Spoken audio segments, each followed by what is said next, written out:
J'aimerais revenir sur la polémique des prénoms lancée par Éric Zemmour suite à un film que j'ai vu qui s'appelle Coupé, du réalisateur Michel Hazanavicius, qui est un remake d'un court-métrage japonais qui s'intitulait Ne coupez pas. Alors je vais pas spoiler l'histoire du film parce qu'elle est vraiment intéressante. Mais bref, ce que je voulais dire par rapport au film, c'est que en fait, dans le long-métrage d'Hazanavicius, donc les acteurs, c'est un film français, donc les acteurs français, ils tournent donc un film de zombies, c'est un film vraiment petit budget, et en fait, tous les personnages s'appellent par des noms japonais, qui sont donc certainement les noms japonais du court-métrage japonais, justement. Et donc, ça donne un côté décalé au film. Par exemple, on a Romain Duris qui s'appelle Higurashi, on a Bérénice Bejo qui s'appelle Natsumi, et ainsi de suite. On a Shinatsu, Yamakoshi, etc. Et voilà, c'est que des noms japonais, portés donc par des Français. Et donc, il y a un côté de décalage. Et d'ailleurs, je ne peux pas spoiler le film, mais c'est pas anodin, parce que plus tard dans le film, on apprend pourquoi il s'appelle comme ça. Donc voilà, il y a quand même un ressort comique là-dessus. En voyant ça, c'est vrai que ça fait sourire. Déjà, ça surprend la première fois qu'on entend, on fait ah, mais ils ont gardé, c'est un remake, ils ont pas adapté les prénoms, ils ont gardé les prénoms japonais. Mais du coup, ça fait bizarre et ça fait rire, surtout après, vu que c'est utilisé en ressort comique, on en rigole. Et du coup, justement, je me suis dit, mais après tout, c'est exactement la même chose que Zemmour a lancé comme débat. C'était dire, quand on est français, on prend des prénoms français. Là, le débat, bien sûr, il se portait sur des Africains et généralement musulmans. Parce qu'en fait, la question de surface que Zemmour disait, c'était utiliser des prénoms judéo-chrétiens, en fait. Il utilisait quand même le ressort de la religion. Mais en fait, je pense que ça va au-delà de la religion. C'est une question d'ethnie, de géographie, en fait. Parce que qu'on soit musulman ou pas, par exemple, là, rien que pour la France, qu'on soit chrétien ou athée, on a les mêmes prénoms. Pour les Français, justement, dits de souche. On utilise, on pioche dans les mêmes prénoms. Mais voilà, quoi qu'il arrive, je pense que ça... Enfin, je suis même persuadé que ça n'a aucun rapport. Il y en a qui vont vraiment donner des prénoms religieux. Mais ça va au-delà. Parce que par exemple, là, c'est frappant avec les Japonais. Je veux dire, même si les Japonais, il y a peut-être quelques shintoïstes ou d'autres religions, il y en a beaucoup qui sont aussi athées. Et là, on voit bien que c'est pas un problème de religion, mais c'est vraiment un problème d'étymologie, de nom, qui est à consonance vraiment japonaise, et dont on n'a pas l'habitude. Parce qu'après tout, voilà, il n'y aurait aucun problème à appeler votre enfant Yamakoshi, par exemple. Mais on sent qu'il y a un décalage. Parce que, voilà, c'est notre monde, la planète Terre, elle est faite comme ça. Elle est géographiquement, on est plus ou moins éloigné en fonction des pays, on a nos cultures, on a des milliers d'années d'histoire, on a la langue qui est différente, les voyelles, les consonnes, et on donne des prénoms en fonction de la géographie. Et c'est pour ça qu'avec la mondialisation, les regroupements, eh ben, on n'est pas encore habitué à ça, il n'y a pas un mélange complet des langues, des prénoms, des cultures et tout. Donc chaque pays a sa spécialité, on va dire. Mais là, regardez, on peut aller plus près. Par exemple, les prénoms hispanophones, si on appelle notre enfant Laura, Paolo, Antonio, quand on entend ces noms, on va pas dire c'est français.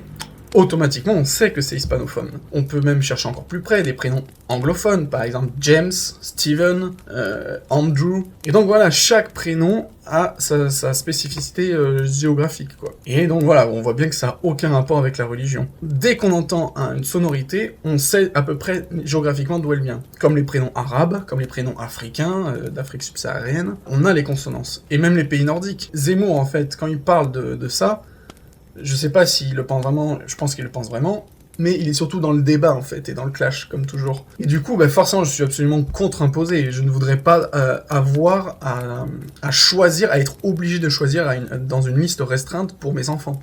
Donc je suis pour que chacun donne absolument le prénom qu'il veut, du moment que c'est respectable pour l'enfant. Mais au niveau idéologie, je suis absolument d'accord avec lui. Vous pouvez le nier, mais c'est un fait, on vit toujours dans un monde où il y a des puissances, où il y a des rivalités, où on est étranger à l'autre, même au sein de l'Europe, entre l'Espagne, l'Italie, la Suisse, l'Allemagne, on n'a pas du tout les mêmes prénoms, on n'a pas du tout la même langue, pas la même façon de penser, et donc ces différences s'exacerbent encore plus avec l'éloignement géographique, donc avec l'Afrique, avec l'Europe de l'Est, avec l'Amérique, avec l'Asie.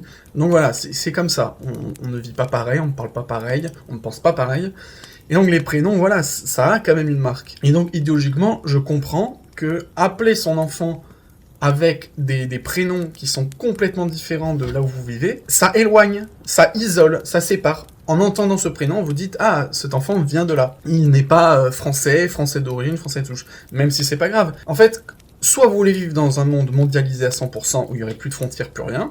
Ça, s'il y en a qui souhaitent ça. Mais si vous voulez que chaque endroit de la Terre préserve une identité, une culture à part, et ça, pour moi, c'est ce que je prône, parce que c'est ce qui... À tous ceux qui aiment voyager, qui adorent voyager, j'imagine que c'est ce qu'ils prônent aussi. Parce que je ne veux pas vivre dans un monde où, dans 100 ans, même si je serai plus là, je dis, je veux voyager en Chine, et qu'en Chine, on parle tous anglais, comme ça serait le cas en France, qu'on ait les mêmes cultures, etc. En gros, la seule chose qui serait intéressante pour les voyages, ça serait vraiment juste le paysage même. Voir par exemple certaines montagnes, ou forêts, ou lacs.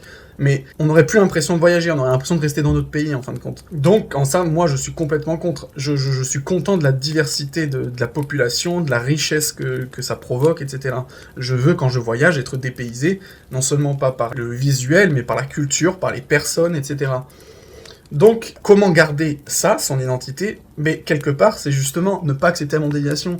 Et regardez le Japon, c'est une culture type. Parce on l'utilise souvent comme exemple, mais parce que voilà, c'est une île et ils sont hyper fermés niveau immigration. Mais parce qu'ils veulent préserver leur culture. Et pourtant, les gens sont les premiers contents quand ils voyagent au Japon. Parce que c'est un des pays où on est le plus dépaysé. Et la France, c'est un des pays au monde qui est le plus ouvert. Le problème, pour moi, c'est que en acceptant tout le monde et toutes les cultures, et bien forcément, la culture de base française, elle disparaît. Alors, on pourrait dire, oui, mais ça sera l'évolution de la culture française, et on pourra dire dans le futur, la France, c'est le pays multiculturel du monde. Et effectivement, ça pourrait être ça, et ça pourrait être beau aussi d'avoir un centre dans le monde qui est multiculturel. Mais du coup, pour moi, ça serait dommage que la culture de la France disparaisse. Parce que forcément, si on en fait un melting pot, la culture originelle disparaît. Donc là, il y a les pour, il y a les contre.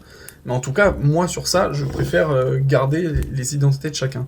Et donc, en mélangeant tous ces prénoms et tout, on perd quelque part cette identité. Autant, vous voyez, les populations africaines et musulmanes, immigrées, sont attachées à ces prénoms. Donc là, il y a peut-être la connotation musulmane qui joue. Mais quand on regarde du côté de l'Asie, il y a énormément de personnes asiatiques qui décident de vivre en France, et qui changent de prénom. Elles utilisent un prénom européen, ou en tout cas français. Et ça, voilà, c'est une volonté de s'adapter à son pays.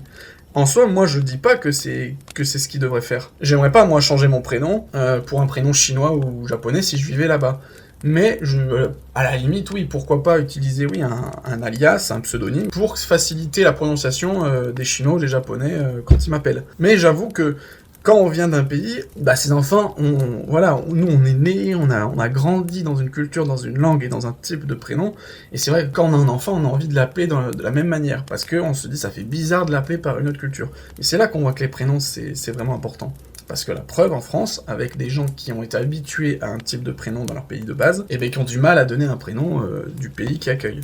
En tout cas, pour conclure, la question du prénom n'est pas anodine, il n'est pas question d'interdire ou d'obliger tel ou tel prénom, mais en tout cas, ça reflète une certaine idée culturelle des populations dans un pays donné.